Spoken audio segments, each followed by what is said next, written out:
Waalaikumsalam. Terima kasih, mungkin tidak cukup ya. Kamu udah. Tanggal 20 Februari kata Alfa udah. Iya. Ya.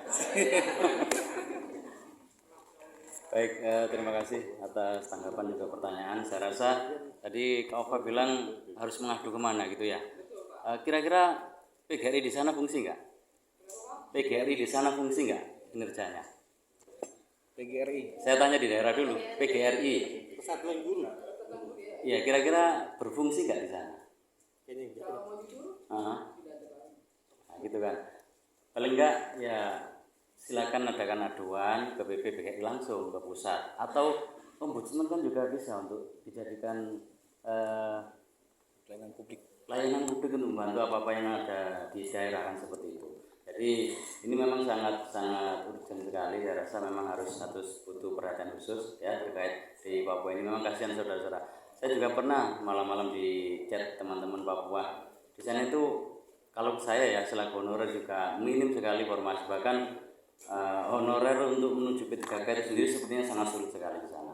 Nah, maka dari itu pemerintah pusat memang harus benar-benar tahu keadaan real di daerah itu seperti apa. Nah, sehingga dari itulah daerah-daerah yang mohon maaf yang memang notabene seperti saudara-saudara kita yang ada di Papua, ini saya rasa butuh perhatian khusus memang dari pemerintah pusat. Kurang lebih seperti itu. Kemudian tadi ada satu kabupaten apa ya? PNS-nya cuma satu ini.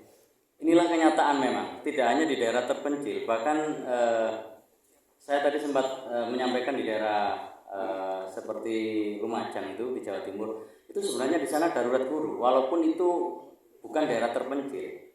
Di daerah boleh dikatakan masih wilayah yang cukup bagus ya. Di daerah sana saja masih darurat guru. Kalau andai kata semua honorer itu diangkat di sana, itu masih kekurangan guru, masih kekurangan tenaga di sana. Nah, maka dari itu Pemdanya memang harus benar-benar memperhatikan, dan pusat juga harus benar-benar memberi rasa aman kepada Pemda untuk mengajukan formasi semaksimal mungkin agar Pemda ini benar-benar tidak takut untuk mengajukan. Tetapi Pemda juga bisa terjadi kesalahan apabila anggaran itu sudah ditaruh di DAU, kemudian dibelanjakan. Setelah dibelanjakan baru mikir, loh yang untuk jatahnya P3K mana? Padahal jatah P3K itu sudah ada di dalamnya.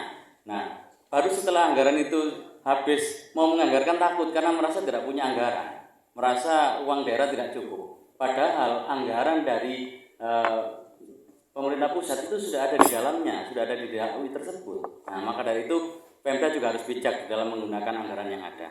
Kemudian setuju sekali terkait dengan kualifikasi jasa, khususnya saudara-saudara kita kembali wilayah Papua atau wilayah timur. Kalau mau kuliah S1 sangat sulit, sedangkan SMA memang sangat dibutuhkan di sana. Kenapa tidak? Nah, pemerintah memang harus turun tangan dalam ini. Apakah memungkinkan daerah lain untuk mengirimkan gurunya akan ke sana misalnya? Kalau tidak memungkinkan, maka putra daerah dibutuhkan, walaupun itu sebatas ijazah hanya SMA. Kalau mereka mampu, kalau mereka bisa mencerdaskan anak bangsa di sana, kenapa tidak? Maka dari itu, meskipun ijazah hanya sebatas SMA, linearitas di sana dibutuhkan.